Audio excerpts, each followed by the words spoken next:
Hi friends, എല്ലാവർക്കും പുതിയ വീഡിയോയിലോട്ട് സ്വാഗതം. ഇന്ന് നമ്മളുള്ളത് ഷാങ്ഹായ് മറൈടൈം യൂണിവേഴ്സിറ്റിയാണ്. ഷാങ്ഹായിലുള്ള, അതായത് ചൈനയിലത്തെ ഷാങ്ഹായിലുള്ള ഷാങ്ഹായ് മറൈടൈം യൂണിവേഴ്സിറ്റിയിലാണ് നമ്മളിന്ന് വന്നിരിക്കുന്നത്. അപ്പോൾ നമ്മുടെ ഒരു സ്റ്റുഡൻറ്റ് ഉണ്ടായിരുന്നു ഇങ്ങോട്ട് ഷാങ്ഹായ് മറൈടൈം യൂണിവേഴ്സിറ്റിയിലോട്ട്. ഏകദേശം ഒരു 6-7 മാസം മുന്നേ നമ്മൾ സ്റ്റാർട്ട് ചെയ്തായിരുന്നു.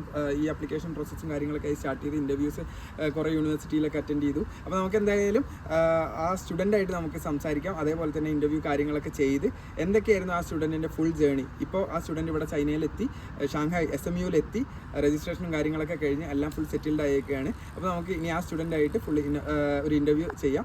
അപ്പോൾ ഇൻ്റർവ്യൂയിലോട്ട് എല്ലാവർക്കും സ്വാഗതം. അപ്പോൾ ഗൈസ്, ഇതാണ് നമ്മുടെ SMU ഷാങ്ഹായ് മറൈടൈം യൂണിവേഴ്സിറ്റീൻ്റെ ലൈബ്രറി വരുന്നത്. അവിടെ കുറച്ചപ്പുറത്തായിട്ട് ഇവിടെ ഒരു ഗാർഡൻ ഉണ്ട്. പിന്നെ ഇവിടെ നമ്മുടെ ന്യൂ സ്റ്റുഡൻറ്റ് മെൽബിൻ രവി ഇരിപ്പുണ്ട്. അപ്പോൾ നമുക്ക് മെൽബിൻ്റെ അടുത്ത് ഇനി കാര്യങ്ങളൊക്കെ ചോദിച്ചു നോക്കാം. എങ്ങനെയാണ് മെൽബിൻ ഇവിടെ വന്നതും, മെൽബിൻ്റെ ഒരു ഇൻട്രൊഡക്ഷനും കാര്യങ്ങളും, മെൽബിൻ്റെ അക്കാഡമിക് ഹിസ്റ്ററി കാര്യങ്ങളൊക്കെ നമുക്ക് ഫുൾ ഡീറ്റെയിൽ ആയിട്ടുള്ളൊരു ഇൻ്റർവ്യൂ ആണ് നമ്മളിനി കാണാൻ പോകുന്നത്. ഓക്കെ മെൽബിൻ, ഇൻട്രൊഡ്യൂസ് ചെയ്തോളൂ. ഹായ് ഗൈസ്, എൻ്റെ പേര് മെൽബിൻ രവി. ഞാൻ പത്തനംതിട്ടയിൽ നിന്നാണ് വരുന്നത്.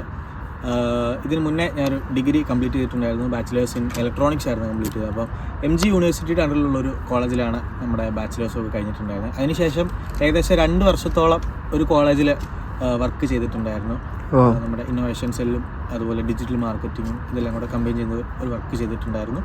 അപ്പോൾ അതിനുശേഷം നമ്മുടെ ഈ ചൈനീസ് യൂണിവേഴ്സിറ്റീസിനെ പറ്റിയിട്ട് സ്റ്റഡി ചെയ്യേണ്ടായി. അപ്പം അതിനെപ്പറ്റി കുറേ പഠിക്കുകയും ഇവിടുത്തെ സ്റ്റഡീസ് എങ്ങനെയാണെന്നും കൾച്ചർ എങ്ങനെയാണെന്നും കാര്യങ്ങളൊക്കെ പഠിക്കുകയും അതിനുശേഷം നമ്മുടെ ഡോക്ടർ ലീഡ് അണ്ടറിൽ നമ്മൾ അഡ്മിഷൻ്റെ പ്രൊസീജിയേഴ്സൊക്കെ ചെയ്തിട്ടുണ്ടായിരുന്നു.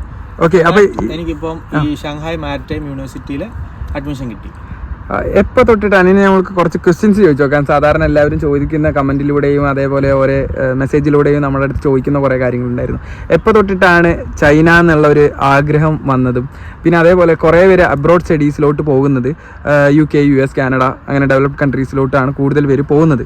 അപ്പോൾ എപ്പോഴാണ് ചൈന എന്നുള്ളൊരു ഇത് വന്നതും, അതേപോലെ തന്നെ പഠിത്തത്തിൻ്റെ സമയത്ത് ബാച്ചിലേഴ്സ് പഠിച്ചുകൊണ്ടിരിക്കുമ്പോൾ തന്നെയാണോ ചൈന എന്നുള്ളൊരു ആഗ്രഹം മനസ്സിൽ വന്നത്, അതോ ജോലി കഴിഞ്ഞിട്ടാണോ? അതിനെ പറ്റിയിട്ടൊന്ന് എക്സ്പ്ലെയിൻ ചെയ്യാമോ?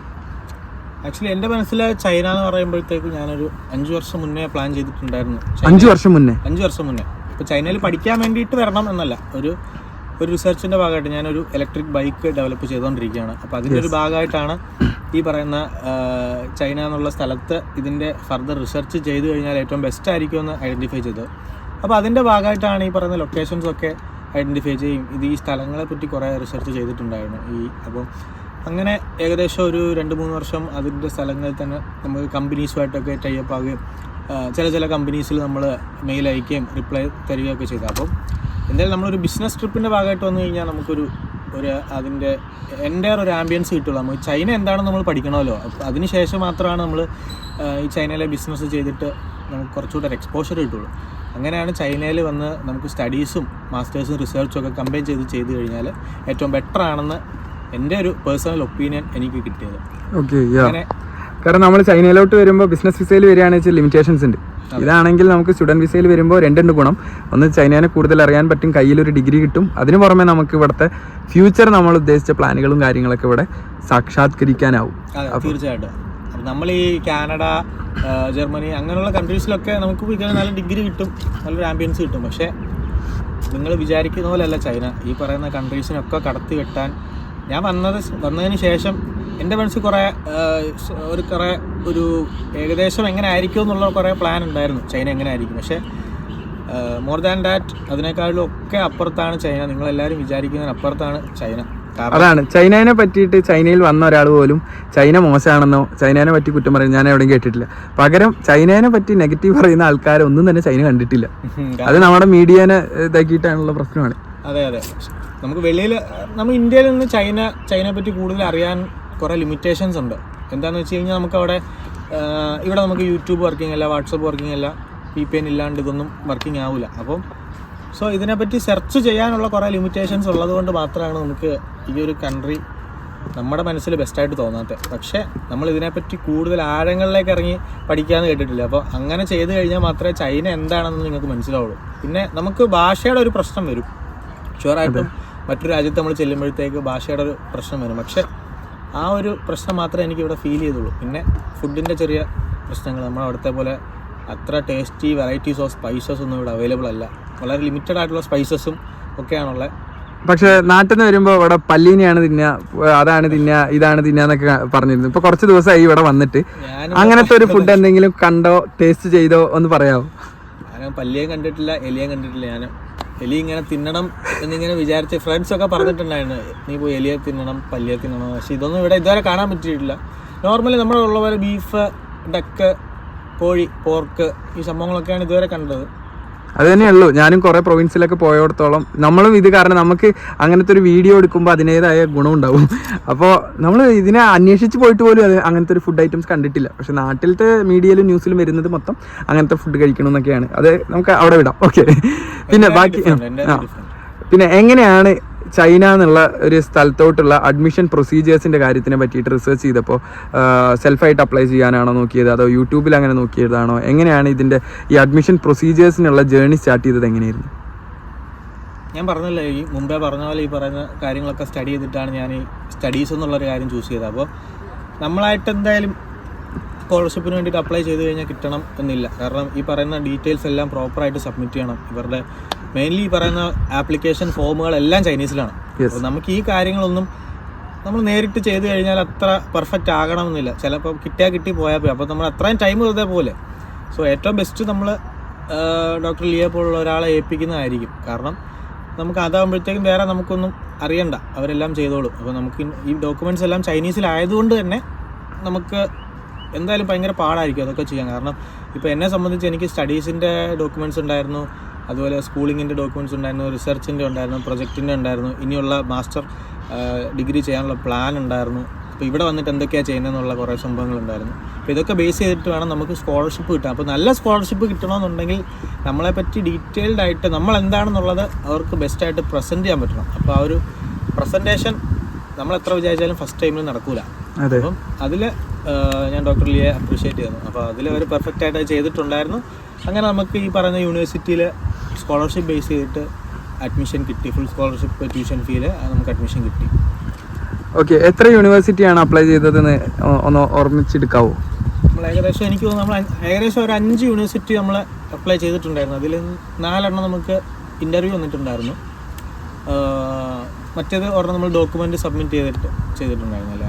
അപ്പോൾ ഒരെണ്ണത്തിൽ നമുക്ക് സ്ട്രൈറ്റ് ആയിട്ട് റിജക്ഷൻ വന്നു. ബാക്കി എല്ലാത്തിലും നമുക്ക് ഏകദേശം ഒക്കെ കിട്ടി, നമുക്ക് സംഭവങ്ങളെല്ലാം കിട്ടി. പക്ഷേ ഏറ്റവും ബെസ്റ്റ് സ്കോളർഷിപ്പും പിന്നെ നമുക്ക് കുറച്ചും കൂടി കൺവീനിയന്റ് ആയി തോന്നിയതുകൊണ്ട് നമ്മൾ ഇത് സെലക്ട് ചെയ്യാണ് ചെയ്തത്. അതെ, എന്നെ സംബന്ധിച്ച് ഞാൻ ആദ്യം പറഞ്ഞ പോലെ ഈ ഷാങ്ഹായ് സൈഡിലോട്ടാണ് പ്രയോറിറ്റി കൊടുത്തത്. അതുകൊണ്ട് തന്നെ നമ്മൾ ഈ യൂണിവേഴ്സിറ്റി മോസ്റ്റ് ആയിട്ട് പ്രിഫർ ചെയ്തു. ഓക്കെ, അപ്പോൾ ഇവിടെ വന്നതിൽ നമ്മൾ ലിസ്റ്റൊക്കെ കണ്ടിരുന്നു. ഈ യൂണിവേഴ്സിറ്റിയിൽ തന്നെ ആദ്യമായിട്ട് രജിസ്റ്റർ ചെയ്യാൻ പോകുന്ന, ഈ ഒരു ബാച്ചിൽ രജിസ്റ്റർ ചെയ്യാൻ പോകുന്ന 2 ഇന്ത്യൻസാണ് നമുക്ക്. അതും നമ്മളാണ് ഈ 2 ഇന്ത്യൻസിനെ ഇവിടേക്ക് ഇൻട്രൊഡ്യൂസ് ചെയ്യുന്നതും കാര്യങ്ങളൊക്കെ. അപ്പോൾ എനിക്ക് തോന്നുന്നു കൾച്ചറൽ വൈസ് ആയിട്ടും ഇപ്പോൾ റൂംമേറ്റ് ഒക്കെ വേറൊരു കൺട്രിയിലുള്ള ആൾക്കാരാണ്. അപ്പോൾ നാട്ടിലങ്ങനെ പുറത്ത് നിന്നിട്ടുണ്ടെങ്കിൽ നമ്മൾ കൂടുതൽ ഫോറിനേഴ്സായിട്ട് ഇൻട്രാക്ഷനും കാര്യങ്ങളൊന്നുമില്ല. അപ്പോൾ ഇവിടെ വന്നു കഴിഞ്ഞാൽ ഒരു കൾച്ചറൽ എക്സ്പോഷ്യർ കൂടെ നിങ്ങൾക്ക് അനുഭവിക്കാൻ പറ്റുന്നതാണ്. തീർച്ചയായിട്ടും. അതെന്നാന്ന് വെച്ചാൽ എൻ്റെ റൂമിൽ ഇപ്പോൾ ഉള്ളത് ഒരു മൊറോക്കോക്കാരനാണ്, എൻ്റെ തൊട്ടടുത്തുള്ളത് ഒരു അഫ്ഗാനിസ്ഥാനിയാണ്, അതിൻ്റെ അടുത്തുള്ളത് ഒരു പാകിസ്ഥാനിയാണ്. നമ്മള് ആളുകളുടെ അടുത്ത് ഫ്രണ്ട്സ് ആണ്. ഇവിടെ എല്ലാവരും ഫ്രണ്ട്സ് ആണ്. ന്യൂസ് തുറന്നു കഴിഞ്ഞാൽ എല്ലാവരും ശത്രുക്കളും. അപ്പോൾ അവരുടെ അടുത്ത് അവരിപ്പോൾ വന്ന് സംസാരിക്കുമ്പോൾ അങ്ങനെ ഒന്നും തോന്നൂല കേട്ടോ. കാരണം പാകിസ്ഥാനിയാണ് എൻ്റെ റൂമിൽ ആദ്യം വന്നത്, എന്നെ കാണാൻ വന്നത്. അതിനുശേഷം അഫ്ഗാനിസ്ഥാനി വന്നു. പിന്നെ നമ്മുടെ മൊറോക്കോക്കാരൻ പയ്യൻ, അവൻ്റെ പേരെന്തായിരുന്നു? അക്രം. ഈ പേര് കേട്ടാ ഭയങ്കര അക്രമാണെന്ന് തോന്നും, പക്ഷെ അങ്ങനെ കുറെ നമ്മുടെ ചിന്താഗതികൾ കുറെ മാറ്റങ്ങൾ വരും. ഫ്രണ്ട്ഷിപ്പില് ഫ്രണ്ട്സ് ആകുമ്പോഴത്തേക്ക് കുറെ മാറ്റങ്ങൾ ഉണ്ടാവും. അപ്പം നമ്മളൊരു പ്രൊഫഷണലായിട്ട് നമ്മൾ പിന്നെ മാറും. കാരണം നമ്മുടെ ഭാഷയൊക്കെ മാറി പ്യുവറായിട്ട് നമ്മൾ ഇംഗ്ലീഷ് ആയിരിക്കും സംസാരിക്കണേ. നമ്മുടെ കൂടെ ഒരു മലയാളി ഇല്ലാന്നുണ്ടെങ്കിൽ നമ്മൾ പ്യുവറായിട്ടും ഇംഗ്ലീഷിൽ വേണം ഇതെല്ലാം. പിന്നെ നമ്മൾ ചൈനീസ് പഠിക്കണം. നമ്മൾ HSK നമ്മുടെ മാസ്റ്റേഴ്സ് കംപ്ലീറ്റ് ചെയ്യുന്നതിന് മുന്നേ നമ്മുടെ HSK 3 കംപ്ലീറ്റ് ചെയ്യണം. അങ്ങനെ കുറേ സംഭവങ്ങളുണ്ട്. നമ്മുടെ ഒരു നമ്മൾ എങ്ങനെയാണെന്ന് നമ്മുടെ പെർഫോമൻസ് അനുസരിച്ചിരിക്കും ഈ പറയുന്ന കാര്യങ്ങളൊക്കെ. പ്രൊഫസറിനെ കൊണ്ട് നമ്മൾ നല്ലത് പറയിക്കണം, എല്ലാവരെയും കൊണ്ട് നമ്മൾ ബെസ്റ്റാണെന്ന് തോന്നിപ്പിക്കണം. പഠിക്കാൻ വന്നാൽ നമ്മൾ പഠിച്ച് അതിൽ എക്സലൻസ് കാണിച്ചു കഴിഞ്ഞാൽ നമുക്ക് അതിനുള്ള ഗുണം ഇവിടെ എന്തായാലും ഓപ്പർച്യൂണിറ്റീസ് ഇവിടെ അത്രയും വൈഡ് ആൻഡ് വാസ്റ്റ് ആയിട്ടാണ് ഓപ്പർച്യൂണിറ്റീസ് ഉള്ളത്. അപ്പോൾ നമ്മൾ നല്ല രീതിക്ക് എക്സൽ ചെയ്ത് കാണിക്കുക. ഇപ്പോൾ ഇവിടെ ഒരു നല്ല യൂണിവേഴ്സിറ്റിയിലെത്തി സ്കോളർഷിപ്പിലാണുള്ളത്. ഇനിയുള്ള 3 വർഷം നല്ല ആശംസകളൊക്കെ നേരുന്നു. ഇനി വരുന്ന സ്റ്റുഡൻസിനോട് എന്താണ് പറയാനുള്ളത്? ഇനി വരുന്ന സ്റ്റുഡൻസിൻ്റെ അടുത്ത് പറയാനുള്ളത്, നിങ്ങൾ ചൈന ചൂസ് ചെയ്യുക. കാരണം ജർമ്മനി, അതുപോലെ തന്നെ കാനഡ, ഇവിടൊക്കെ എന്ന് പറഞ്ഞാൽ നമ്മൾ ചിന്തിക്കുന്നതിനും കുറേ വ്യത്യാസം ഉണ്ടാകും. നമുക്കവിടെ പാർട്ട് ടൈം ചെയ്യാം, പൈസ ഉണ്ടാക്കാം. പക്ഷെ എന്നിരുന്നാൽ കൂടെ നമുക്കൊരു ഒരു പ്രൊഫഷണൽ ഗ്രോത്ത് വേണമെന്നുണ്ടെങ്കിൽ നമ്മൾ ചൈന ചൂസ് ചെയ്യുന്നത് ഏറ്റവും ബെസ്റ്റായിരിക്കും. കാരണം ഇവിടെ ഓപ്പർച്യൂണിറ്റീസ് വളരെ വൈഡാണ്. എന്തോരോ ഓപ്പർച്യൂണിറ്റീസും നമ്മൾ സാലറിയൊക്കെ നമ്മൾ തിങ്ക് ചെയ്യുന്നതിലും ഒത്തിരി അപ്പുറത്താണ്.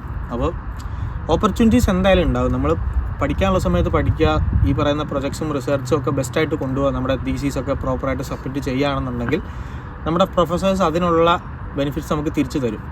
അപ്പോൾ അങ്ങനെയുള്ള കാര്യങ്ങളാണ് ഇവിടെ വന്നപ്പോൾ നമ്മൾ സ്റ്റുഡൻസിൻ്റെ അടുത്ത് ചോദിക്കുമ്പോൾ അറിയാൻ കഴിഞ്ഞത്. അതുപോലെ നമ്മൾ അവരുടെ അടുത്തൊക്കെ ഇൻട്രാക്ട് ചെയ്യുമ്പോൾ, പ്രൊഫസേഴ്സിൻ്റെ അടുത്തൊക്കെ ഇൻട്രാക്ട് ചെയ്യുമ്പോൾ തന്നെ നമുക്ക് അവർ ഒരു ഹോസ്പിറ്റാലിറ്റി വളരെയധികം ബെസ്റ്റാണ്. അപ്പം നിങ്ങൾ ചൈന ചൂസ് ചെയ്യുക ഇനി. കാരണം നമ്മൾ ചിന്തിക്കുന്നതിന് ഒത്തിരി അപ്പുറത്തായിട്ട് വളർന്നുകൊണ്ടിരിക്കുകയാണ്. നമ്മൾ യുഎസിനൊക്കെ എന്തായാലും കടത്തി വെട്ടും. അങ്ങനെ ഒരു സ്ഥിതിയാണ് ഇവിടെ. നമുക്ക് വന്നു കഴിഞ്ഞാൽ കാണാൻ പറ്റും എല്ലാ തീമിലും. ഓക്കെ ഗൈസ്, അപ്പോൾ നമ്മുടെ അടുത്ത് മെൽബിൻ കുറേ കാര്യങ്ങളൊക്കെ ഷെയർ ചെയ്തു, മെൽബിൻ്റെ ജേണി ഷെയർ ചെയ്തു, മെൽബിൻ്റെ ചൈനയിലോട്ടുള്ള യാത്ര എങ്ങനെയായിരുന്നു അതിൻ്റെ ഒരു ഫുൾ ഡീറ്റെയിൽഡ് എക്സ്പ്ലനേഷൻ മെൽബിൻ തന്നു. അതേപോലെ തന്നെ മെൽബിനിൽ നിന്ന് നമുക്ക് കുറച്ച് കാര്യങ്ങൾ മനസ്സിലാക്കാൻ പറ്റി. ഇനിയുള്ള സ്റ്റുഡൻസിന് എന്ത് ചെയ്യണം, അതുപോലെ തന്നെ സ്കോളർഷിപ്പ് നിങ്ങൾക്ക് ഫുള്ളി ഫണ്ടഡ് കിട്ടിയില്ലെങ്കിലും ഈവൻ പാർഷ്യലാണെങ്കിലും ഇവിടുത്തെ ഒരു ഓപ്പർച്യൂണിറ്റി നിങ്ങൾ കളയാണ്ട് നിങ്ങൾ ചൈനയിലോട്ട് ഒന്ന് കയറുക എന്നുള്ളതാണ് നിങ്ങളുടെ മെയിൻ ആയിട്ടുള്ള. കാരണം ഇവിടെ നിന്ന് ഒരു ഡിഗ്രി കിട്ടിക്കഴിഞ്ഞാൽ നിങ്ങൾക്ക് അതിൻ്റെതായിട്ടുള്ള ഫ്യൂച്ചറിലോട്ട് കുറേ ഗുണങ്ങളുണ്ടാവും. അപ്പോൾ ഗൈസ്, മെൽബിൻ പറഞ്ഞത് നിങ്ങൾക്ക് വ്യക്തമായി എന്ന് വിചാരിക്കുന്നു. അതേപോലെ മെൽബിന് 1000 ആശംസകളും നന്ദിയും രേഖപ്പെടുത്തിക്കൊണ്ട് ഡോക്ടർ ലീ ഇവിടെ സൈൻ ഓഫ് ചെയ്യുന്നു. Bye bye.